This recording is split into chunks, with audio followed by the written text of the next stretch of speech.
ونصلي ونسلم على رسوله الكريم أما بعد فأعوذ بالله من الشيطان الرجيم بسم الله الرحمن الرحيم وما أرسلناك إلا رحمة للعالمين قال الله تبارك وتعالى في مقام آخر إن رحمة الله قريب من المحسنين صدق الله العظيم وصدق رسوله النبي الكريم الأمين المكين الرؤوف الرحيم إن الله وملائكته يصلون على النبي يا أيها الذين آمنوا صلوا عليه وسلموا تسليما اللهم صل على سيدنا ومولانا محمد وعلى آل سيدنا ومولانا محمد وبارك وسلم عليه صلاة وسلام عليك يا رسول الله وعلى آلك وصحابك يا حبیب اللہ۔ خدائے پاک کا کوثر کب ٹھکانا ہے؟ خدائے پاک کا کوثر کب ٹھکانا ہے؟ فقط مقام نبی خلق کو دکھانا ہے، فقط مقام نبی خلق کو دکھانا ہے۔ ہیرا تو کن تو نبیًا کا جلوہ خانہ ہے، ہیرا تو کن تو نبیًا کا جلوہ خانہ ہے، ارے ظہور بعد میں ہے مگر سلسلہ پرانا ہے، ظہور بعد میں ہے مگر سلسلہ پرانا ہے۔ اور خدا کی جلوہ گری کا عجب فسانہ ہے، خدا کی جلوہ گری کا عجب فسانہ ہے، ارے نبی کو دیکھ کے ایمان خدا پہ لانا ہے، ارے نبی کو دیکھ کے ایمان خدا پہ لانا ہے۔ شہود و غائب ہیں دونوں تجلیاں ان کی، شہود و غائب ہیں دونوں تجلیاں ان کی، ارے مقام میں رہتے ہوئے لا مقام ٹھکانا ہے۔ تمام تعریفیں اللہ تبارک و تعالیٰ کے لیے ہیں جو خالق کائنات بھی ہے، مالک شش جہات بھی، جو عہد بھی ہے، سبق بھی ہے، جس کی شان لم یلد بھی ہے ولم یولد بھی۔ لا تزال ہدیہ درود و سلام بارگاہ سید الانام شفیع رحمت والی امت شاہ خوباں جان جانا شہنشاہ حسینہ سید سروراں سیاہ لا مکاں تتیمہ دورہ سرخیل زہرہ جمانا رازدان و اوہا شاہد ماتمہ صاحب علم نشرہ معصوم آمنہ احمد مجتبہ حضرت محمد مصطفیٰ صلی اللہ علیہ وآلہ وسلم وبارک وسلم کی دربار ناز میں اپنی عقیدت و ارادت و محبتوں کا خیرات پیش کرنے کے بعد میرے قابل احترام عزت مآب حضرت پیر سید محمد اکرم شاہ سے دامت برکاتہم العالیہ اور اس خانقاہ کے سجادہ نشین پیر طریقت رہبر شریعت جناب قبلہ محمد فاروق احمد صاحب مولوی دامت برکاتہم العالیہ اور میرے برادر اکبر عزت مآب حضرت جناب پیر محمود احمد صاحب دامت برکاتہم العالیہ اور میرے انتہائی واجب الاحترام حضرت صاحبزادہ ڈاکٹر غلام نظام الدین صاحب زیدہ مجدہ اور جملہ صاحبزادگان والا شان سادات کرام بالخصوص حضور پیر سید محمد قاسم شاہ صاحب اور جملہ عاشقان مصطفیٰ صلی اللہ علیہ وسلم اور غلامان حضور خواجہ خواجگان مولوی علیہ رحمہ، اللہ تبارک و تعالیٰ کی توفیق عطا سے آج پھر زندگی میں ہمیں ان ہستیوں کے سامنے سبق سنانے کا موقع مل رہا ہے۔ وقت مختصر ہے، دو موضوعات پر مختصر گفتگو کرنی ہے کہ رحمت للعالمین کا صحیح کنسپٹ کیا ہے، رحمت للعالمین ہونے کے لیے شرائط کیا ہے، اور دوسرا ہم جو مشائخ سے رابطہ رکھتے ہیں، اولیاء کے دامن میں جاتے ہیں، تعلق شیخ کتنا ضروری ہے، کیوں ضروری ہے اور یہ کیا فائدہ دیتا ہے۔ وقت مختصر ہے، آپ توجہ سے سماعت فرمائیں گے۔ عزیزان محترم، ابھی جیسے میں نے یہ آیت درود پڑھی ہے، ہر مومن پر درود پڑھنا لازم ہو جاتا ہے۔ یہ اس لیے نہیں ہے کہ ہم درود پڑھتے ہیں تو شاید نبی پاک صلی اللہ علیہ وسلم کی عزت و آبرو میں اضافہ ہوتا ہے، اس لیے نہیں ہے، بلکہ اگر آپ غور فرمائیں اللہ فرماتے ہیں ان اللہ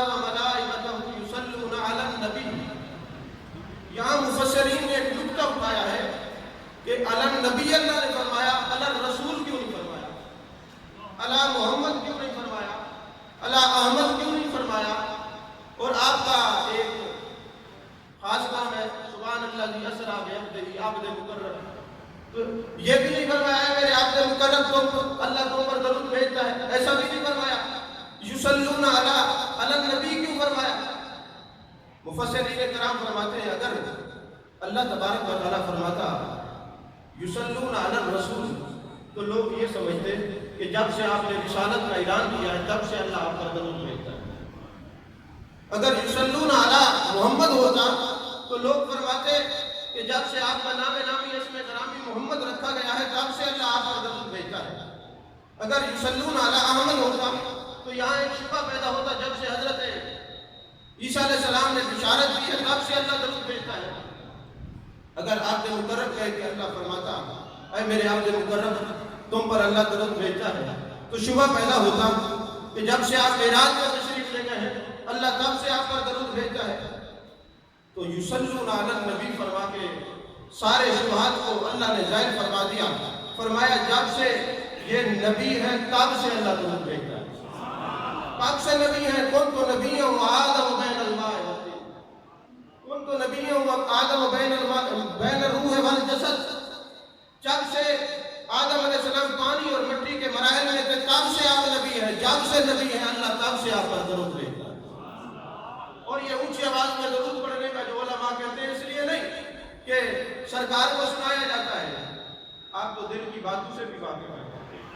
یہ تو حضرت امام شعرانی فرماتے لوگوں مجھے اپنے شیخ کی بارگاہ میں بیٹھ کر جو درود پڑھنے کا مزہ آتا ہے کہیں اور نہیں آتا۔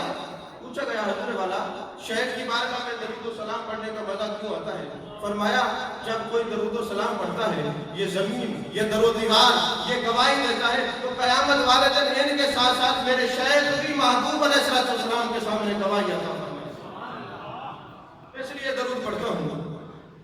اور حضور والا بخاری شریف کی ایک حدیث پاک ہے، میرے آقا علیہ السلام نماز پڑھا رہے تھے تو دوران نماز آپ نے مصلی سے ایک قدم آگے بڑھایا اور ایک انگور کا گچھا پکڑا۔ جب نماز سے فارغ ہوئے تو صحابہ نے عرض کی یا رسول اللہ صلی اللہ علیہ وسلم آج نماز پڑھانے کا انداز جدا تھا۔ تو میرے آقا نے فرمایا کہ سامنے جنت میں انگور کا گچھا نظر آ رہا تھا تو میں نے یہ خیال فرمایا کہ تمہارے لیے لے لوں، تو میں نے سوچا جب آپ لوگ جنت میں جائیں گے تو خود ہی تناول فرما لینا۔ حدیث اتنا ہے۔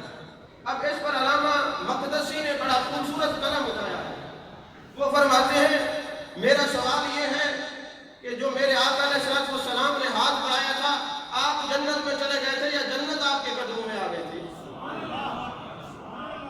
اور دوسرا سوال یہ ہے آج آپ سائنسدانوں سے سنیں تو وہ کہتے ہیں عام آدمی جب سورج کو دیکھتا ہے تو سورج نظر آتا ہے نا، ہمیں سورج نظر آتا ہے، یہ 9.5 کروڑ میل کے فاصلے کا۔ اور تیسرا سوال انہوں نے یہ قائم کیا کہ جب میرے آقا علیہ السلام نماز میں ہوتے ہیں آپ حالت احسان پر ہوتے ہیں، ویسے بھی ہر وقت حالت احسان پر ہے تو عبادت میں آپ خاص امت کو تعلیم دینے کے لیے مقام احسان پر ہوتے ہیں۔ وہاں میرے آقا علیہ السلام نے فرمایا کہ اگر میں ایک مٹھی بھر لیتا تو یہ قیامت تک ختم نہ ہوتی، اور مقام احسان پر بھی معبود کی لجپالی دیکھیے کہ امت کا خیال آ رہا ہے۔ اب اس پر وہ قلم اٹھاتے ہیں، فرماتے بات دراصل یہ ہے کہ جنت بنتی ہے جہاں میرے معبود ہر وقت قدم رکھے، آپ کے قدمین مبارک سے جنت بنتی ہے۔ تبھی تو فرمائے ما بین بیتی و منبری روضۃ من ریاض الجنہ۔ اب جنت کی جو علماء نے تعریفیں کی ہیں ان میں سے 2 عرض کروں گا، ایک تو یہ ہے جہاں بندہ مہمان ہو خدا میزبان ہو اس مقام کو جنت کہتے ہیں، اور دوسرا یہ ہے کہ جہاں پر موت نہ آئے اس مقام کو جنت کہتے ہیں۔ تو ریاض الجنہ اس لیے فرمایا جو قیامت تک میرا امتی آئے وہ یہ سمجھ گیا ہے میں زندہ نبی کے پاس جا رہا ہوں، تو جہاں آپ قدم رکھ دیں وہ مقام بھی جنت بن جاتا ہے۔ تو فرمایا یہ آپ کے قدم جہاں بھی ہوں وہ جنت ہے، یہ دور و نزدیک کی جو قیود ہیں ہمارے لیے ہے، مصطفیٰ کریم صلی اللہ علیہ وسلم کے لیے نہیں ہے۔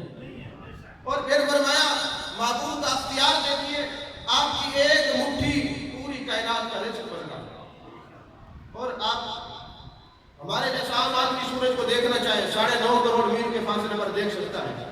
بات کو ذرا توجہ سے سنیے، اگر میں ہاتھ اوپر کروں 1 فٹ 1.5 فٹ ہاتھ اوپر چلا جاتا ہے اور نگاہ جاتی ہے 9.5 کروڑ میل پر، تو جب نبی کے امتی ہاتھ اٹھائیں تو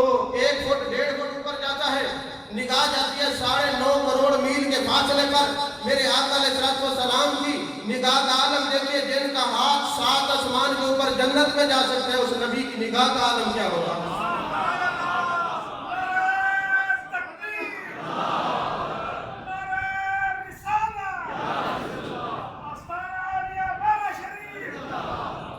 تو نبی کی نگاہ کا عالم کیا ہوگا؟ پھر ایک جو خاص بات ہے، علماء میری بات کو جو ہے تائید فرمائیں گے کہ میرے آقا علیہ السلام وہاں مقام احسان پر بھی امت کے خیال میں گم ہیں کہ امت کے لیے یہ لے لوں، امت کے لیے بخشش ہو جائے، امت کے لیے یہ میں لے لوں، جنت کی نعمت لے لوں۔ تو ایک نقطہ آپ اٹھاتے ہیں، فرماتے ہیں کہ جب نبی مقام احسان پر ہو اور حالت نماز میں ہو، توجہ فرمائیے گا، جب نبی حالت احسان پر ہو اور نماز میں ہو، نبی کو نماز کے اندر امت کا خیال آ جائے تو نماز ختم نہیں ہوتی۔ تو اگر امتی کو نماز میں نبی کا خیال آئے گا تو نماز کیسے ختم ہوگی؟ تو یہ درود و سلام ہم سنانے کے لیے نہیں کرتے، یہ ہم در و دیوار کو گواہ بنانے کے لیے کرتے ہیں۔ تو میں عرض کر رہا تھا، وما ارسلناک الا رحمۃ للعالمین، اے محبوب ہم نے آپ کو سارے جہانوں کے لیے رحمت بنا کے بھیجا ہے۔ یہاں پر وما ارسلناک ما جو ہے نافیہ ہے، علماء تشریف فرمائے، میں آسان کر کے عام دوستوں کو بھی کوشش کروں گا سمجھ آ جائے بات۔ عربی کا یہ قانون ہے کہ جہاں پر پہلے نفی ہو، بعد میں جو اسبات آ جائے تو حصر کا مفہوم پیدا ہوتا ہے، اور حصر کا مفہوم جو پیدا ہو جائے تو معنی یہ ہوتا ہے اللہ تبارک و تعالیٰ کسی ایک چیز کا ذکر کرنا چاہتا ہے۔ یعنی آپ یوں سمجھیں کہ جب آپ دیکھتے ہیں کوئی عامل چلا کاٹتا ہے نا، وہ کہتے ہیں میں نے اپنے گرد اشار کھینچ لیا ہے۔ بھئی کیوں کھینچی ہے؟ بھئی اس میں صرف میں آ سکتا ہوں، کوئی ایک بیٹھ سکتا ہے، سارے نہیں آ سکتے۔ تو حصر کا قانون بھی یہی ہوتا ہے کہ جہاں حصر کا قانون پیدا ہو جائے تو کسی ایک ذات کے بارے میں بات ہو رہی ہے، جیسے لا الہ الا اللہ، پہلے نفی ہے بعد میں اثبات ہے، تو معنی کیا کرے گا کہ شان الوہیت کے لائق صرف اللہ ہے، صرف اللہ ہے۔ اور جہاں وما ارسلناک الا رحمۃ للعالمین آ جائے گا، اس حصر کے قانون کو سامنے رکھتے ہوئے اب یہ جو ہے نا ترجمہ یہ ہوگا کہ اے محبوب صرف اور صرف آپ کو ہی سارے جہانوں کے لیے رحمت بنا کے رکھا۔ اور ایک بات یہ بھی ذہن نشین فرمائے کہ رحمت جو ہے وہ مصدر ہے۔ رحمت کیا ہے؟ مصدر ہے، اور جو رحمت مصدر ہے تو اس کا فاعل ہوگا راحم، اور راحم کے لیے 4 شرائط کا پایا جانا ضروری ہے۔ اگر راحم میں یہ 4 چیزیں نہ پائی جائیں تو آپ راحم نہیں ہو سکتے، پھر رحمت للعالمین کا صحیح مفہوم پیدا نہیں ہوتا۔ تو حضور غزالی زمان آتی دورہ سید احمد سید شاہ صاحب کاظمی رحمۃ اللہ علیہ فرماتے ہیں کہ جو راحم ہوگا اس میں 4 شرائط ہوں گی۔ پہلی شرط یہ ہے کہ جو راحم ہو وہ زندہ ہو۔ سمجھ میں آ رہی ہے بات آپ کو؟ جو راحم ہو وہ زندہ ہو۔ دوسری شرط یہ ہے جو راحم ہو اس کو پتہ ہو کہ اس وقت کہاں میں نے رحمت کرنی ہے۔ اور تیسری شرط یہ ہے کہ وہ رحمت کرنے کی پاور بھی موجود ہو، اور چوتھی شرط یہ ہے کہ قریب بھی ہو، جس کے اندر یہ 4 شرائط پائی جائیں گی وہ راحم ہوگا۔ تو فرمایا رحمت للعالمین وہی مانتا ہے جو ان 4 شرائط کو بھی ضرور جانتا بھی ہے اور مانتا بھی ہے۔ وما ارسلناک الا رحمۃ للعالمین، شب و روز آپ پڑھتے رہے، رحمت للعالمین کہتے رہے، لیکن رحمت کا مفہوم کبھی سمجھ آئے گا جب 4 شرائط پر عمل ہوگا، 4 شرائط مانی جائیں گی۔ پہلی شرط یہ ہے کہ پہلی شرط یہ ہے کہ میرے نبی زندہ ہیں، دوسری شرط یہ ہے کہ ان کو پتہ ہے کہاں رحمت کرنی ہے، تیسری شرط یہ ہے کہ وہ رحمت کرنے کی طاقت بھی رکھتے ہوں، اور چوتھی شرط یہ ہے کہ قریب بھی ہوں۔ اس پر 2 منٹ کی گفتگو کر کے اگلے موضوع کی طرف جاتے ہیں۔ کائنات میں اہل سنت کا اجماع ہے کہ انبیاء کے بعد سب سے افضل شخصیت حضرت سیدنا صدیق اکبر رضی اللہ تعالیٰ عنہ۔ کون سے فتویٰ لیتے ہیں کہ حضور والا آپ بتائیں، آپ رحمت للعالمین کے موضوع کو کیسے سمجھیں، آپ بتائیں حیات النبی کے بارے میں آپ کا کیا فرمان ہے؟ تو اگر آپ غور کریں تو آپ دنیا سے جاتے ہوئے امت کو حیات النبی کا عقیدہ پڑھا کے کریں، اور فرمایا جب میں دنیا سے چلا جاؤں تو میرے جسم کو لے کے سرکار دو عالم حضور مجسم صلی اللہ علیہ وسلم کی بارگاہ میں لے جانا اور عرض کرنا یا رسول اللہ صلی اللہ علیہ وسلم، وہ آپ کا یار جو بازار میں بھی ساتھ تھا، جو غار میں بھی ساتھ تھا، آج مزار میں آرام کرنے کی اجازت سیدنا صدیق اکبر رضی اللہ تعالیٰ عنہ نے کیوں فرمایا؟ تاکہ جاتے ہوئے امت کو یہ بتا جاؤں کہ رحمت للعالمین کا جو مفہوم سمجھ آتا ہے جو نبی کو زندہ مانتا ہے. یہ عقیدہ حیات النبی حضرت سیدنا صدیق اکبر رضی اللہ تعالیٰ عنہ امت کو سکھا کے گئے ہیں. پھر چشم فلک نے دیکھا کہ جب لے کے گئے یہ عرض پیش کرنے والے کوئی اور نہیں مولا کائنات حضرت علی کرم اللہ وجہہ الکریم ہے. انہوں نے عرض کی یا رسول اللہ صلی اللہ علیہ وسلم وہ آپ کا یار جو بازار میں بھی ساتھ تھا جو غار میں بھی ساتھ تھا آج مزار میں آرام کرنے کی اجازت مانگ رہا ہے. دروازہ بھی کھلا ساتھ آواز بھی ایک یار کو دوسرے یار کے پاس پہنچا دو. حضرت صدیق اکبر رضی اللہ تعالیٰ عنہ پڑھا کے گئے ہیں لوگوں یاد رکھنا میرے آقا علیہ السلام زندہ ہے تو زندہ ہے واللہ تو زندہ ہے واللہ میری چشم عالم سے چھپ جانے والی. اسی طرح حضرت فاروق اعظم رضی اللہ تعالیٰ عنہ بخاری شریف کی حدیث پاک ہے دو آدمی مسجد نبوی شریف میں بحث کر رہے ہیں تو وہاں پہ حضرت صاحب بن جدید رضی اللہ تعالیٰ عنہ تشریف فرمائے. حضرت فاروق اعظم رضی اللہ تعالیٰ عنہ نے کنکری ماری آواز نہیں ماری کنکری اور ساتھ بندہ کھڑا ہو کنکری مارے. جب وہ کہتے ہیں میں نے کنکری کو دیکھا جس سمت سے کنکری آئی تھی میں نے دیکھا حضرت فاروق اعظم رضی اللہ تعالیٰ عنہ کھڑے ہیں تو میں آپ کی طرف متوجہ ہوا آپ نے مجھے اشارہ کیا ادھر آؤ. جب میں قریب گیا فرمایا یہ جو دو بندے باز کر رہے ہیں وہ پکڑ کے میرے پاس لے آئے. وہ بھی اتنے دور نہیں تھے آپ چاہتے تو آواز بھی مار سکتے تھے. تو علامہ قدر الدین عینی فرماتے ہیں حضرت سیدنا صدیق اکبر نے ان کو بلایا اور فرمایا تم شور کیوں کر رہے ہو تم نے نہیں سنا میرے آقا علیہ السلام یہاں آرام فرما رہے ہیں اور یہاں اونچی آواز سے ہمارے برباد ہوتے ہیں. انہوں نے کہا ہم طائف سے آئے ہیں ہمیں پتہ نہیں تھا کہ سرکار کی محفل کے آداب کیا ہے. آپ نے فرمایا اگر تم مدینے کے ہوتے تو تمہیں ایسا سبق سکھاتا کہ تم اونچی آواز میں آج کے بعد بات نہ کرو. اب دیکھیں جو آرام کرنا ہو تو اسی کے آرام میں خلل ہوتا ہے نا. تو اسی طرح حضرت شاہ ولی اللہ محدث دہلوی علیہ رحمہ فرماتے ہیں کہ ایک مرتبہ ایسا ہوا حضرت فاروق اعظم رضی اللہ تعالیٰ عنہ کا زمانہ ہے تو حضرت مولا کائنات حضرت علی کرم اللہ وجہ الکریم آرام فرما رہے ہیں خواب میں دیکھ رہے ہیں. ابھی میں من رانی فی المنامی فسیرانی فی الجنہ پر گفتگو کروں تو کافی وقت درکار ہے کہ آپ کو جب زیارت ہوتی ہے سرکار کی تو سرکار قصداً زیارت کرواتے ہیں. ایسا نہیں ہے کہ آپ کسی کو دیکھتے ہیں اس کو بھی پتہ نہیں ہوتا آپ کو بھی پتہ نہیں ہوتا. یہ معاملہ سرکار کی ذات کا نہیں ہے. آپ جس کو چاہتے ہیں زیارت کرواتے ہیں آپ کے علم میں ہوتا ہے.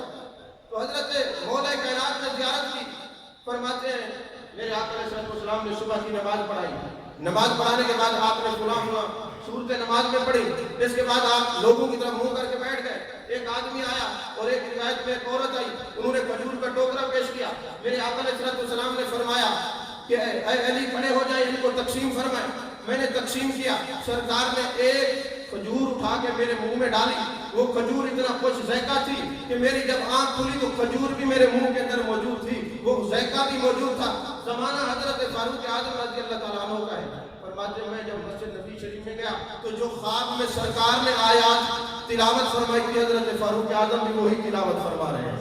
جس طرح سرکار بیٹھے تھے حضرت فاروق اعظم بھی اسی طرح بیٹھتے ہیں. اور پھر جس کو میں نے خواب میں دیکھا تھا وہی شخص کھجور کا ٹوکرا لے کے آتا ہے. حضرت فاروق اعظم فرماتے ہیں اے میرے بھائی مولا کائنات حضرت علی کرم اللہ وجہ الکریم یہ تقسیم فرما دیجئے میں تقسیم کرتا ہوں. حضرت فاروق اعظم نے ایک کھجور میرے منہ میں ڈالی. بڑا اچھا ذائقہ تھا کچھ ذائقہ کھجور تھی. میں نے کہا حضور ایک اور بھی کھلا دیں. فرمایا رات سرکار نے 2 کھلائی ہوتی تو فاروق اعظم نے 2 کھلاتا.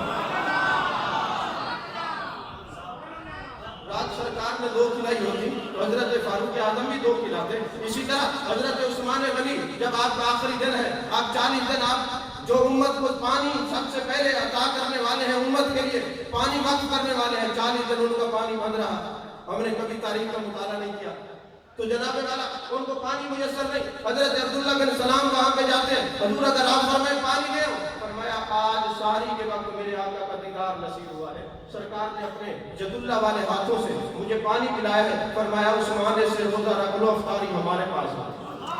ابھی تک میں پانی کی ٹھنڈک محسوس کر رہا ہوں. تو حضرت عثمان غنی بھی جانتے ہیں کہ رحمت للعالمین وہی ہوتا ہے جو زندہ ہوتا ہے. اور جس کو پتا ہو رحمت کہاں کرنی ہے اور جس کو یہ پتا ہو کہ اس وقت رحمت کا محتاج کون ہے اور جو قریب ہو اسی کو رحمت للعالمین کہتے ہیں. پھر حضرت مولا کائنات حضرت علی کرم اللہ وجہ الکریم کے کیا کہنے ہیں. حضرت صدیق اکبر کے جسم مقدسہ کو تو آپ ہی لے کے گئے تھے. عرضی تو آپ نے فرمائی تھی اگر آپ اس عقیدے کے قائل نہ ہوتے تو کیوں فرماتے. بلکہ کتب حدیث کے اندر یہ بات موجود ہے کہ جب حضرت سیدنا صدیق اکبر رضی اللہ تعالیٰ عنہ کو سپرد الہ کر دیا گیا، سپرد رسول صلی اللہ علیہ وسلم کر دیا گیا، تو اس وقت حضرت مولا کائنات میں عجیب کیفیت طاری ہو جاتی ہے، عجیب واجد کی کیفیت طاری ہو جاتی ہے۔ تو صحابہ پوچھتے ہیں اے مولا کائنات آپ کا یہ کیفیت کیوں طاری ہوئی؟ فرمایا ابھی میں نے سارے کی آنکھوں سے سرکار کو دیکھا اور آپ سیدنا صدیق اکبر رضی اللہ تعالیٰ عنہ کی قبر انور میں کھڑے ہو کے دعا کر رہے تھے، اے اللہ میری امت میں جتنے بوڑھے ہیں صدیق اکبر کی وجہ سے سب کو بخش دے، سب کو بخش دے، سب کو حضور والا البدایہ و نہایہ میں تو بڑی خوبصورت بات لکھی ہوئی ہے کہ حضرت دانیال علیہ السلام دعا کیا کرتے تھے کہ اے اللہ مجھے اپنے محبوب کی امت میں شامل فرما۔ پھر دعا کرتے کرتے ایک دن دعا کی، میرے مالک میرے جسم کو اتنا دیر تک سلامت رکھنا کہ تیرے محبوب کے امت ہی مجھے غسل بھی دے، مجھے کفن بھی پہنائے، میرا جنازہ بھی پڑھائے۔ اب یہ مختلف روایت ہے، کوئی 2400 سال تک 4000 سال تک کی روایت ملتی ہے حضرت دانیال علیہ السلام اور میرے آقا علیہ السلام کا جو زمانہ ہے۔ اور میرے آقا علیہ السلام نے حضرت فاروق اعظم کو فرمایا موصل فتح ہوگا، وہاں میرے بھائی حضرت دانیال علیہ السلام کا جسم مقدسہ رکھا ہوا ہے اور احترام سے اللہ کے نبی ہیں۔